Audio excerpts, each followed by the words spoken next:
Welcome back to 2A4A, or 2A for all. I just wanted to say thank you for everyone's patience while I get the first interviews up and running on the channel. What I'm about to play for you is an interview with a man named Dave, and Dave is a survivor of the Highland Park shooting. It's on the longer side for my content, but I think everything that Dave has to say is important, so I hope you enjoy. Thank you. Also, please bear with me as I clearly don't know how to record on Zoom, so the first part of the interview, it kind of goes back and forth between our faces, and then the second part of the interview, it actually has a side-by-side, so my apologies for that. So can you take me back to that day, and what do you remember about the moment the shooting started? Yeah, so I mean, it started off like any other day. My partner, she loves parades, and so she wants to go to the Thanksgiving parade in Oh, that's awesome. Times Square, and Oh, that's awesome. it's like a dream of hers. And Okay. I've never been like a big parade person, but Okay. she really wanted to go, and so I was just a good sport and got up, and we took care of our dogs and did everything we needed to do and headed out to try to find a good spot at the parade. It was just, we were just hanging out, taking pictures. Everything was very festive. People in red, white, and blue. There was they had, I think at the beginning, they had like a parade of kids and dogs. Cute. Okay. Oh, yeah. I mean, it started off real cute. And then it started getting into full swing. There was some of the people were starting to go through, and like the local organizations were going, Okay. Okay. they were passing out various things, like koozies and things like that, Sure. where we're getting the passes up. And then you just heard the sounds. Mm, Now it went do, do, do, do, do, do, do, do, do, do, do, do, do. And everybody just kind of stopped, but mm. people are like, whoa, are there fireworks, or is Right, there right, right. somebody doing a salute or whatever it is? But my partner, she identified it. She grew up on the south side of Chicago. She's actually very familiar with the sound of gunshots. And she actually just ran out into the middle of the street and said, gunshots, gunshots, everybody run. Just like, oh my God, oh my God. And we're like, okay, what do we grab? What do we do? Two dogs with us, a husky and a cattle dog, and we just started taking off in the other direction. We could hear the sounds coming from just east of us. And so we just headed west, just trying to find a place. Like, we had no idea what was going on. Didn't know how many people there were. We didn't know if people were getting hit. We had no idea. It was just chaos. Like, we were the first ones running. Other people were still skeptical whether to move or not. You don't expect on 4th of July, you're like, okay, Right, well, it's probably, somebody setting off firecrackers or right. whatever. And so you don't anticipate it. But then that kind of kicks in of that fight or flight, and Okay. you feel your legs get like really heavy, which seems counterintuitive because you want to. Right, right. But that's when we started running in the one direction. And we were like, either you keep running Right. and then make yourself a target, or you find a place to hide. Sure. So we ran for a while. We are like, okay, we could go here, but okay, no, this is a stairwell. If we go here and somebody finds us, we're just sitting ducks. We need a place where we can kind of have multiple routes of escape. Da, da, da. I mean, you're kind of thinking on the fly, Sure. but at the same time, you have no idea what you're doing. Right. But then we just kind of stumbled upon this alley, and there was a dumpster, and we moved it from one corner to the other because one Okay. where it was, so we just rolled it on over, and so it gave us this corner where we could look out on one side, and then we could look out on the other side, and we just hunkered down. Okay. uh, and we were there for about an hour and a half. Okay. And then there was just like a lot of weird stuff happening. There was somebody coming in and out of the building across the way. Mm, Now, granted, there was a restaurant, and maybe the restaurant was still in business and they had no idea what was going on. That could have right. been the case, but we had no idea. Or like, is it related? Could somebody else be on the roof over there? Right. Because we don't know where they're shooting from. Right. Could they have been shooting from this roof? We really have no idea. Or maybe Right. Right. somebody was Right. spotting, or whoever, and somebody was just looking. It was just chaotic because Sure. you don't have information. I think in the poster it said is I felt powerless. And the reason Right. why I felt powerless is because we were in a situation where I couldn't move, and Mm, we had all these weird things going on. You had helicopters swirling up in the sky. You don't have agency. If we expose ourselves and somebody has a gun, right. I don't have a way to defend myself. So we just Right. had to hunker down. Um, and we did that for like an hour and a half. We're trying to text my parents, they're in Georgia, but I'm like, call the police, get anything, Sure. like we can't make a phone call because we don't want to make any noise. And we've got our dogs and we're trying to shut them up. But yeah, it eventually got to the point where, okay, things started kind of calm down. Finally, my parents got a hold of the police. Okay. They found us Got because it. Okay. I was finding directions curious. was hard. And then, the police had their gun trained on me. Right. Of course. And I'm just like, but I was so relieved to have a gun pointed at me at Sure. Sure. which is awful. But and so they're like, okay, everything okay? We got the call that you're here, everything okay? And then you're like everything's safe. You can go to your car. And so Okay. I ran over and hobbled over, and we just got the hell out of there. Okay.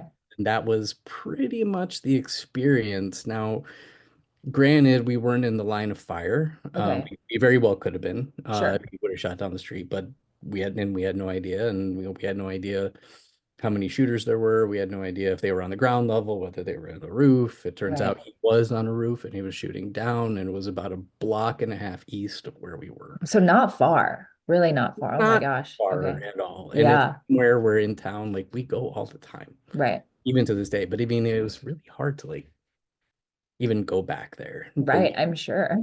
for a while. And yeah, it took a while. If you hadn't had cops find you, did you have an idea of when you would leave that position or where you would? Okay.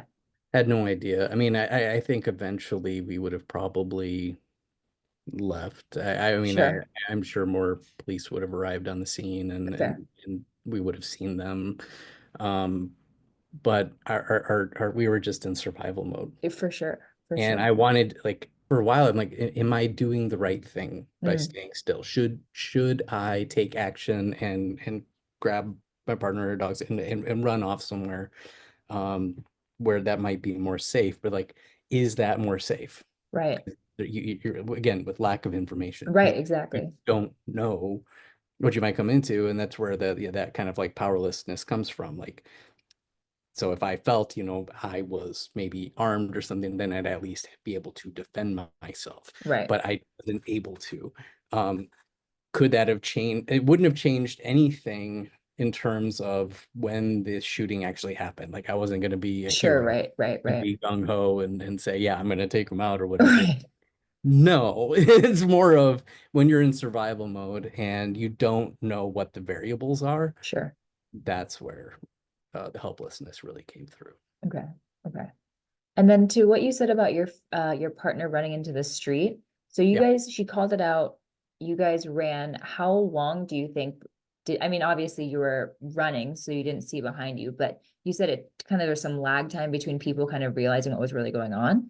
Yeah, I mean, some immediately did, but Okay. it probably would like before it was at least a minute before everyone really Okay. started really taking stock because then the shots kept coming. Going. Okay. Okay. I think total there was like 80 rounds that were fired, like Wow. three full magazines of Okay.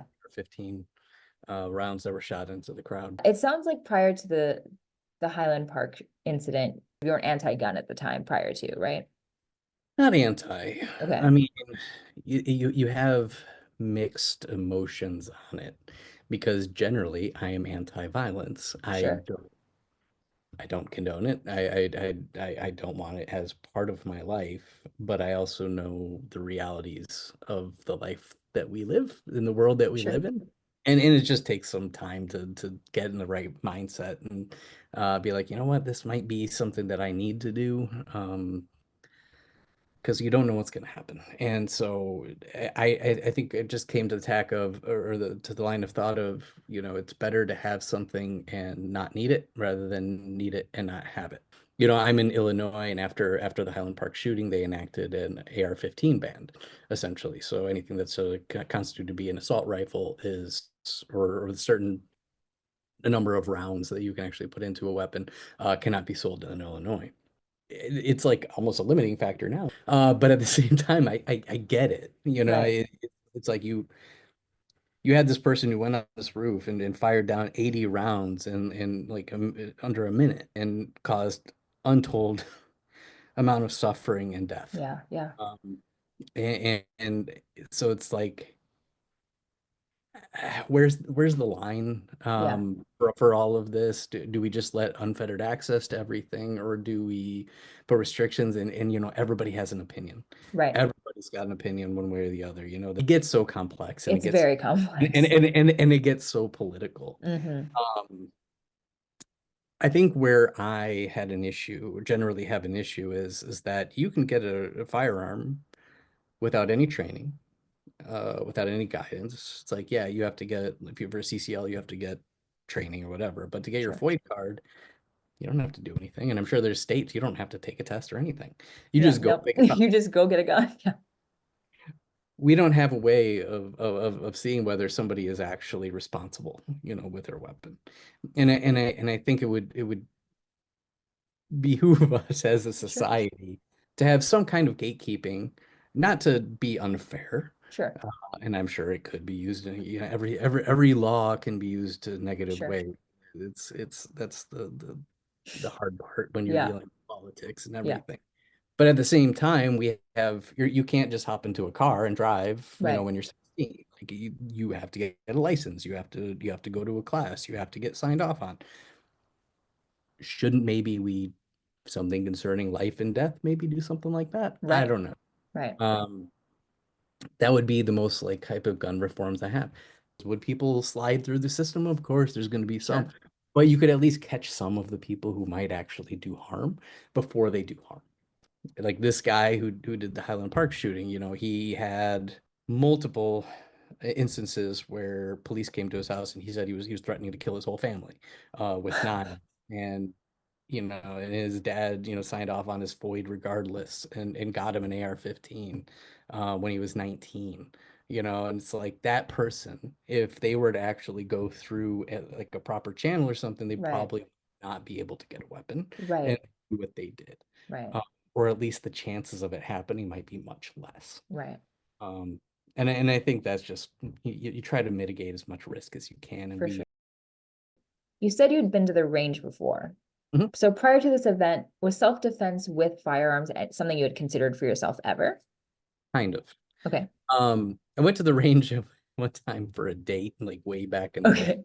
It was like a Groupon. Okay. And we Okay. went and just and Why fired not? fired a 22. It fired a 9 millimeter for a little bit. Okay. It wasn't much of anything, and I kind of put that in my back pocket and didn't really think much about it Sure. until really where I started thinking about it, and this was actually before the incident.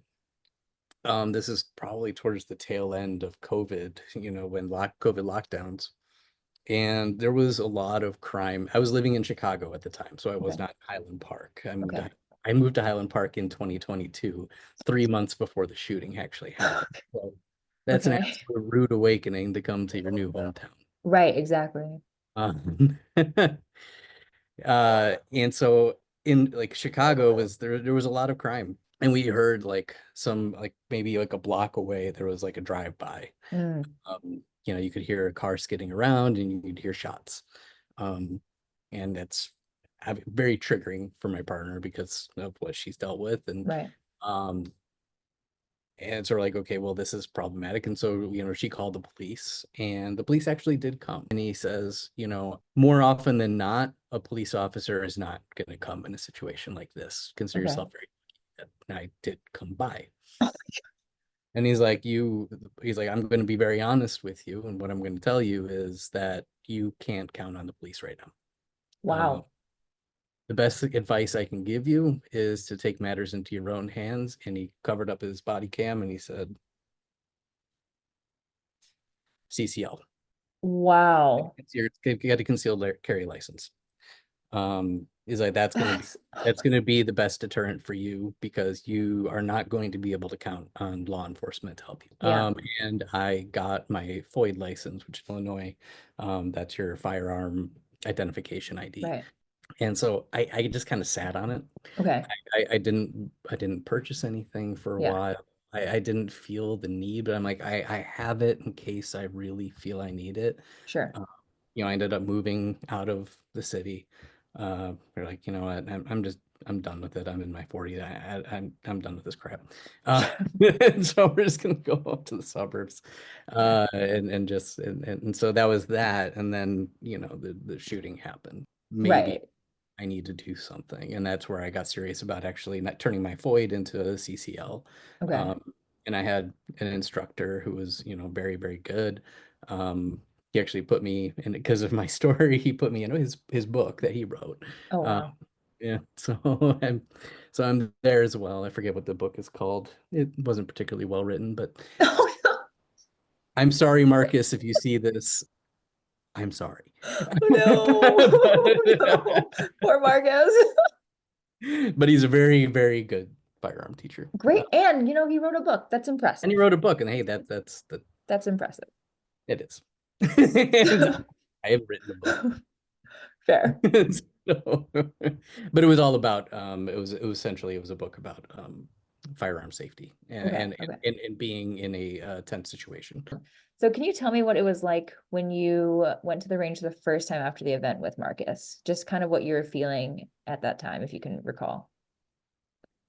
Yeah, so yeah, we had to go to the range to do, CCL training, and that was probably the first time being in the presence of gunfire since the incident. Yeah. Probably only about 3 or 4 months removed. Honestly, it didn't bother me that much. Okay. Uh, I thought maybe it might, but it that was okay. Okay. Okay. It didn't really have any kind of impact Okay. whatsoever because I knew what I was doing was right for me. And it didn't really bother me that much. Okay. Now, being said, going to the range since Mm, um usually doesn't bother me too much. Somebody's just firing off, 9 millimeter. I get a little bit more tense when somebody's firing, say, a shotgun or right. a rifle or something of high caliber, or if there's something that has a high rate of fire, that gives me tense feelings. Sure. And it kind of triggers me. And every time I kind of jump, and Yeah. even though I'm wearing, ear protection, it doesn't matter. Mm, It like hits you in the chest, and it kind of puts you back there for a second, yeah. Right. and it's not great. So yeah, that first time after, but even since like there, it's not all the time triggering. If I'm just there Mm, shooting myself, it's fine. But okay. if I have somebody right next to me that's firing something of a high caliber and it's thumping in my chest, it makes me feel very uncomfortable and it makes me feel panicky. Yeah. Uh, and I push through it and I breathe and I say, okay, you're fine, you're safe, there's nothing wrong. But at the same time, it's just an innate kind of reaction Yeah. that you Right. Right. and then just have to be mindful of saying, okay, don't freak out. Everything's okay. You're in a safe environment. I think the safest place you can be is in a place where other people have guns. So I think I just realized, I don't know if how your screens are set up on Zoom affects how it looks in the recording. So it might be different because I just put us side by side now, but at first it was like one big screen and one little screen. So we'll see how it goes. So what do you say to other survivors of similar events, right? Who are considering gun ownership? If someone from the same event came to you. I would assess their tolerance for something like that. I think Sure. everybody's different. Everybody's path is different. Somebody might be completely pacifist, and that is, yeah, I'm not going to push that on you and say, Sure. you need to give that up. There are other methods of self-defense that are not lethal. There's other options to have than a firearm.